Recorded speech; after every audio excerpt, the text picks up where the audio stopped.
Let's see, where was I? Oh yeah. Eddie's pedaling that bike, getting chased by bats, and calling them SOBs. The nightmare bats knock him off of his bike, but then the swarm just lets him get up and start to run away as if they sensed his dramatic character choice was coming up. I didn't know what to do, so I ran away. Now the nightmare bats are giving Eddie time to flash back about this. We are not heroes. Flashbacking about this convinces the character to get themselves killed cliché. I'm real. How?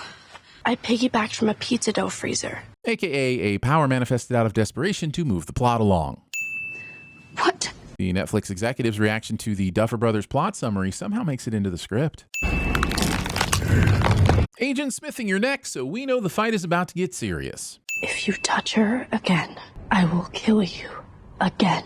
Except you didn't kill him. You just banished him to the Upside Down. You mustn't be afraid to admit your failures. It's hard to see because of all the rapidly cut shaky cam in a dark pit of CGI, but these bats are attacking one at a time for dramatic flair.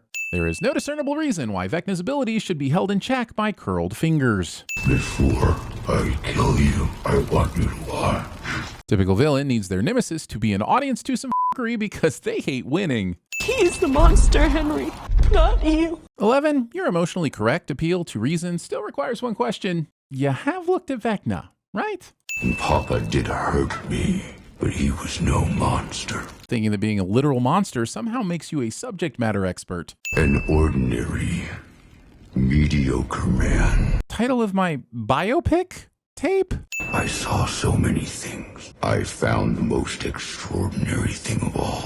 Something that would change everything. Was it a noun? Oh, I sure hope it was a noun. I saw a means to realize my potential. Somehow this villain exposition is making the nature of the Mind Flayer even more ambiguous. You say you found a thing, but it looks very much like you're making a thing. Is the Mind Flayer less of a creature and more like a medium? Was there a chance that if you found oil paints, you'd have let go of your designs on world domination and instead ushered in a new era of impressionism?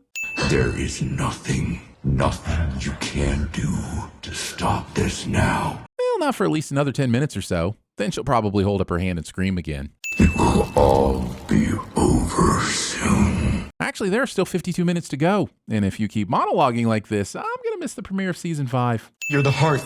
Okay, remember that. After the last 2 seasons, I think any of the vital organs might be a bit presumptuous. If anything, we should start to consider the spleen. I feel like my life started that day we found you in the woods. And I also feel like I've aged 6 years in the 3 that I've known you.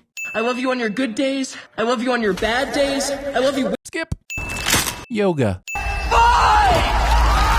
It's not so important that we understand how Elle undid the tentacles as much as we understand that it was accomplished through the power of love. Cliché. Assholes! Did the Demogorgon just respond to an insult? Like it was too offended to finish its meal? That was a miracle. You mean convenience. Sword that was in the line of fire should be too hot to handle. But this is only the beginning of the end. Saying this 1 hour and 38 minutes into your finale. For some reason, Vecna just settles on brooding while being shot while being on fire, instead of using any of his mind powers. Okay, I'm forced to admit that a considerable amount of badassery has occurred. And as such, some sins will now be lit on fire and thrown out a window. Villain survives / unexpectedly escapes. I mean, expectedly escapes. We just gotta get you to a hospital, okay? Character undersells the near impossibility of getting the dying person to the hospital. Cliché. I think it's my year, Henderson. Show actually lets Eddie die, making your episode so long that I can't remember why Lucas isn't wearing shoes. No, you're not going.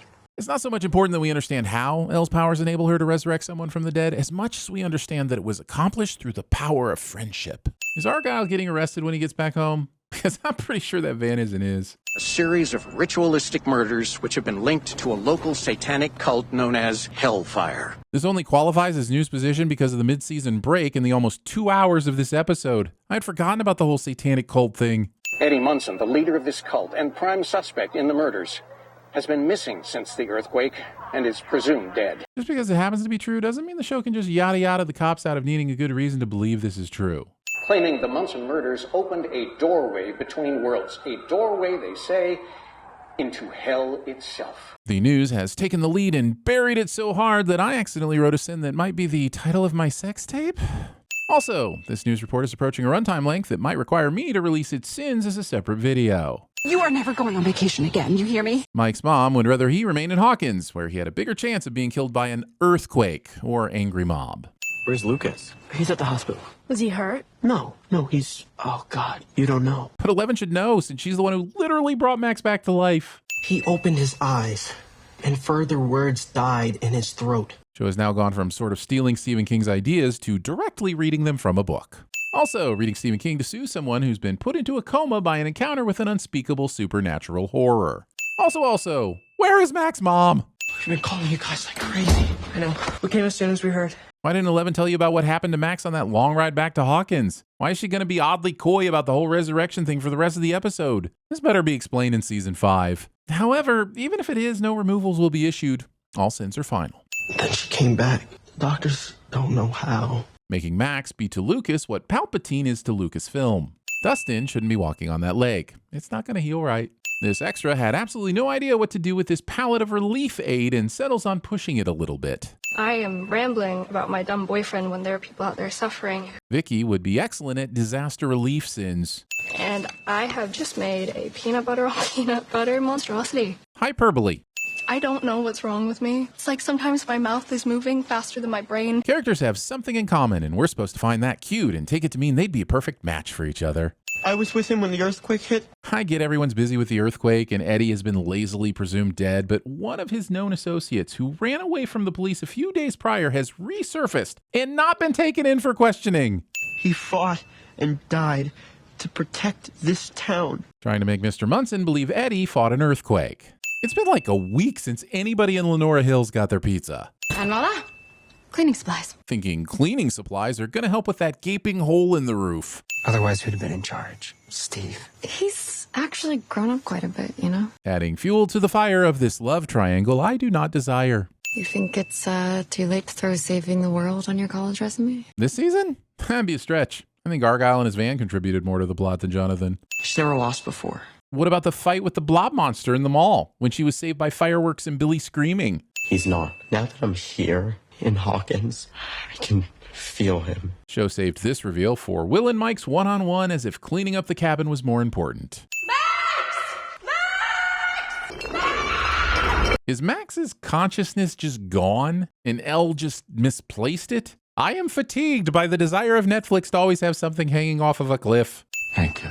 Dang it! As ridiculous as this whole jailbreak subplot was, it was worth it just to see the look on Eleven's face when she sees him and the look on Hopper's when he hugs her. One sappy set off. You aren't the only one that didn't stop believing. Yes, this has been quite the journey. Sorry, I've always wanted to say that. It won't happen again.